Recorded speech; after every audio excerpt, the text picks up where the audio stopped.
أعوذ بالله من الشيطان الرجيم بسم الله الرحمن الرحيم. ní ìkàlẹ̀ àwọn bàbá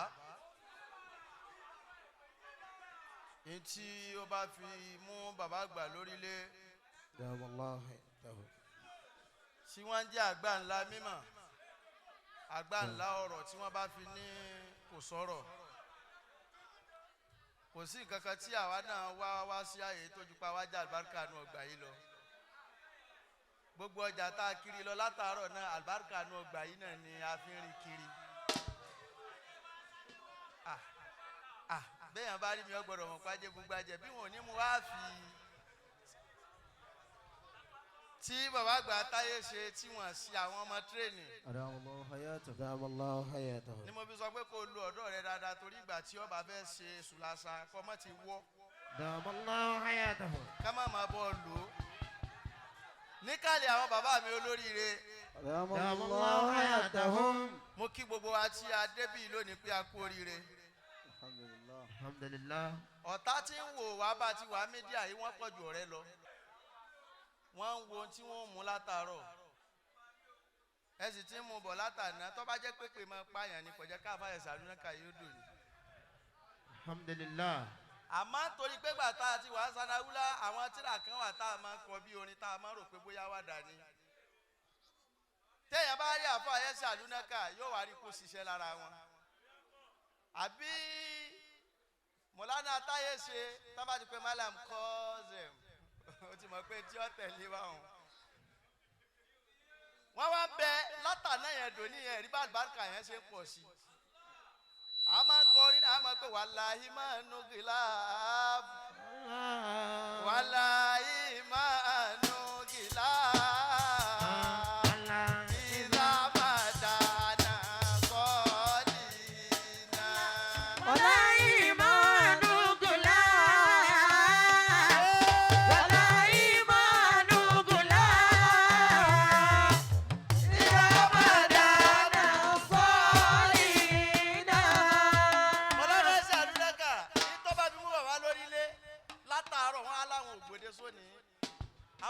táyé ṣe tó pé àwọn lo òde ju tẹ́ǹtì lọ àwọn òde tí tẹ́ǹtì ọba yìí lọ àwọn inú yàrá wọn tá bá jókòó òde ni ní tírú wọn bá fi wọn fẹ́ràn bàbá lágége tó bá àwọn tó fà ya bàbá lórílẹ̀ ní kò sí nǹkan kan tí wọ́n mọ orílẹ̀ lórí tó ju orí pa Sheikh Ádámù lọ bí bàbá onílé márùn ti jókòó ìbábá observant ni wọ́n mọ ọ̀rọ̀ tí Sheikh Ádámù sọ pé ẹnìkọ̀ọ̀kan wọ́n tún máa wá kà lórí yìí máa wò pé tó bá tiẹ̀ ní orí nǹkan kan ẹwú yẹn àmùdírù lọ́kàn ọlẹ́rù ẹbí tí àwọn bàbá ìgbọ̀nsẹ̀ kò tó léèyàn léré ọmọ odó tó lù yẹn pàkà tó a sọ pé wọ́n fún òkú wọ́n tún fi nǹkan kún gbogbo yín lẹ̀ ń já sọ ara fún bàbá lágége bàbá àgbà apá tíra Allahu hayatuhu. gbogbo ẹ̀yin bàbá mi ẹ dákun ẹ foríjì mi ilẹ̀ ti ṣú Ọlọ́run má bà dáadáa yín jẹ́ àmín ẹ kú àtàárọ̀ Ọlọ́run ní jí ó burú fún yín bàbá àgbà kíhùn mi ẹ rí pé sírù bàbá lámúnigun níwọ̀ wèrè tọ́mọ ní àwọn tọ́mọ ń wé láàníyàn ọmọ kéwù sórí tí ń dalẹ̀ gbogbo ẹni tí ó sì wò pé sírù wá márkàsì tínú ọmọ bí ọ ò lè lògùn eku lálẹ́ yìí nítorí pé bá àtijọ́ máa lò lọ ní kí ni ó tú èmi àti sírù ká nìsín àtijọ́ sọ̀rọ̀ ajé lọ ẹ̀rí gbà táwọn náà dé àjọ ń pera wa ìwọ dúró lọ ẹnì so màá bá yín lọ́hùn tí jásí wípé mọ̀lánà Sheikh Adam oore tọ́lọ̀ ń ṣe fún bàbá oore tí ò ṣe bínú sí ni nítorí pé àyà kanú Al-Qur'ani náà ni ó ní fáàmọ́ mọ́ ní àtọ́ wàtàkọ́ wọ́n sọ dákà bílí òsínà wàtàkọ́ bílí òsínà bàbá mi ẹ̀ sí o lílí òsínà. bí wọ́n ti máa bá bàbá Mùdírù ṣe bẹ́ẹ̀ gbọ́n tí bàbá Jákùmọ́ lè sọ méjì ni àwọn kan máa ṣoríire lára bàbá Mùdírù àwọn kan èpè ọmọ pa wọ́n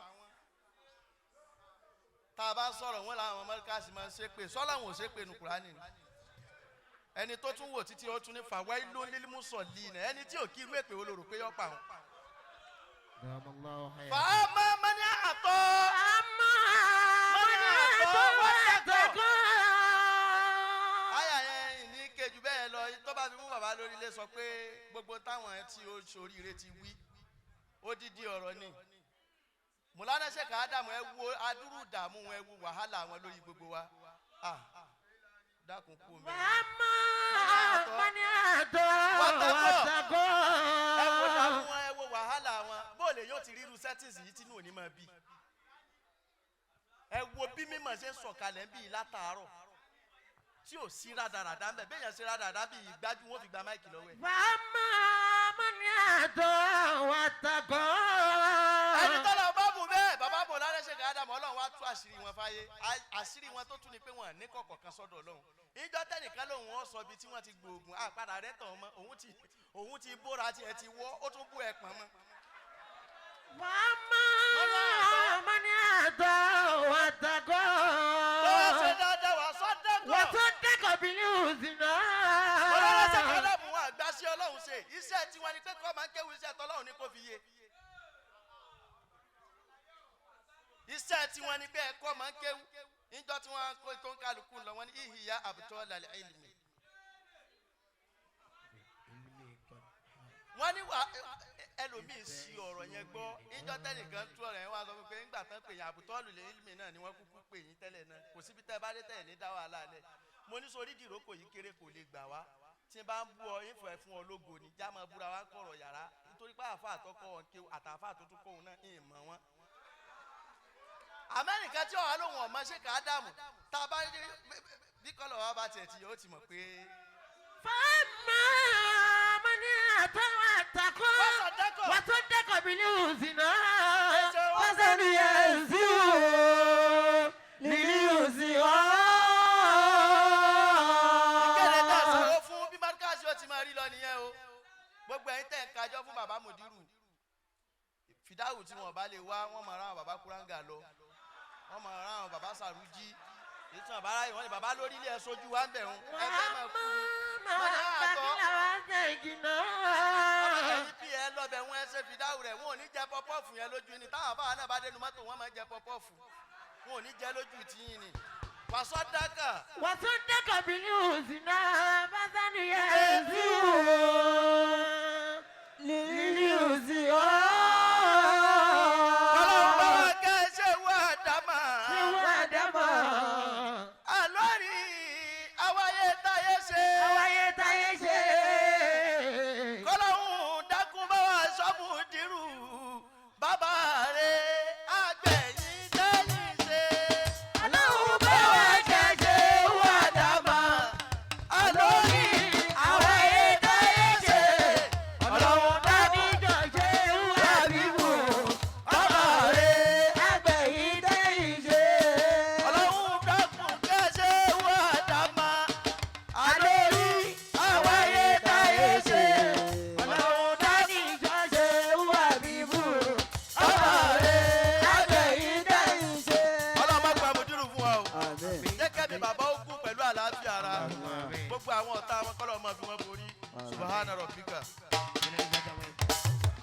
nígbà tí gbogbo yín lọ sí ọ̀dọ̀ bàbá wa onílé márùn wọn ní ká dá wọ̀dùn àkànjọ ìnílọ́jọ́ bíi àlùfáà wa Sheikh Masoud Abdulkadir Yesaloonaka àwọn ìyá méjèèjì yìí tí wọ́n ń jẹ́ kílé náà rọrùn látòrí ìyá wa lórílẹ̀ ìyá wa ìyá Hasan